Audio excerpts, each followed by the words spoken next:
which originated really from an investigation of working in the environment in Far North Queensland.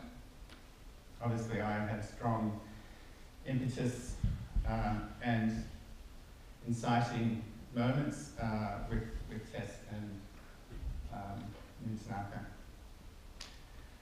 So we worked together on projects. Here you can see both of us engaging in the performance, or the active performance, for the camera. There was a kind of process where I transitioned from being in front of the camera to being the camera person. So here I am making videos of Rebecca in the landscape. So by about 2004, my role had shifted completely to a kind of technology-based role. One of the projects around that time, which were kind of seminal for us in terms of this idea of, what is dance and how can dance fit into other kinds of journeys or outcomes. We did a work with Welsh-based dancer Simon Whitehead. He visited Australia, and we did a journey from Cairns to Brisbane, and stopped along the way at various venues, presenting working processes, engagements, making films, and we were also with Jim Denley, who is a new music technologist. So we're kind of doing the road trip, and the expectation at the time was we'd end up at the Brisbane Powerhouse. We'd lined up a residency there. The director changed, and our residency evaporated at that point. So we no longer had that, but we had all of this content that we created.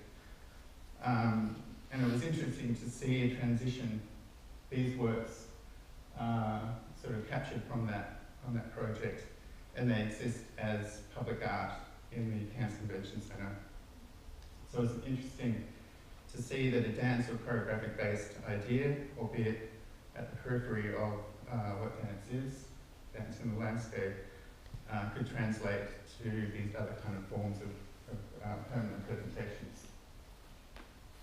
So that started to build this idea of working with dance and choreography, but looking at different sorts of outcomes rather than just stage-based works.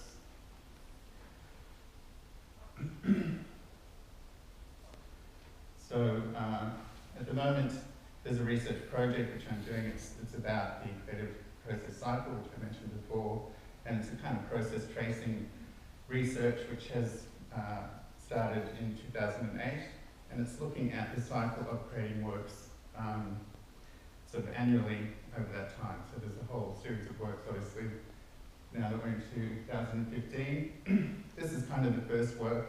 It's a gallery-based work, and it's looking at the gallery as a kind of volume. And a lot of the ideas about working spatially is to see kind of volumes.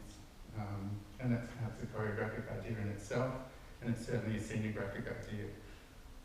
It's interesting because you talk to curators in museums, and they talk about scenography as well. So that's kind of interesting correlation. So these works are derived, I guess, from the dance act, or the physical process of transcribing intertextually what dance is into kind of other contexts or spatial contexts.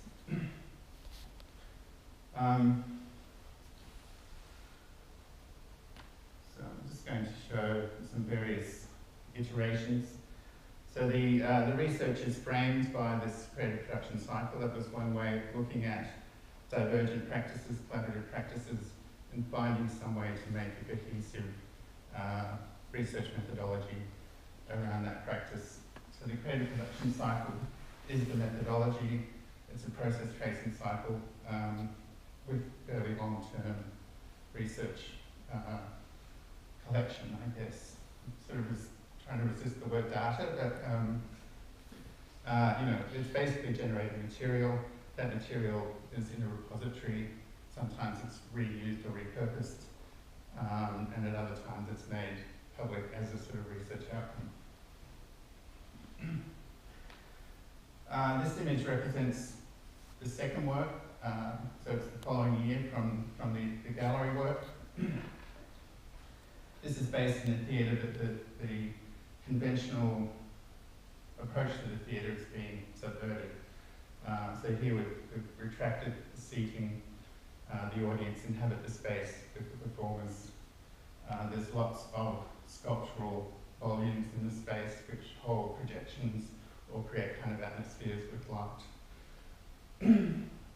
One of the ideas is to use light as a kind of volume to sculpt space or to define space.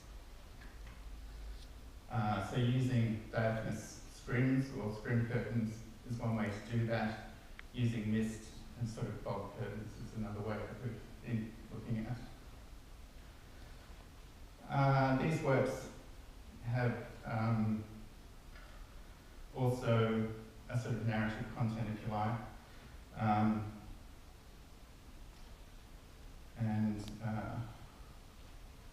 One thing that happened with putting this presentation together, I talked to Rebecca and she said, well, it's just too dry. We're going to add some emotional content into it.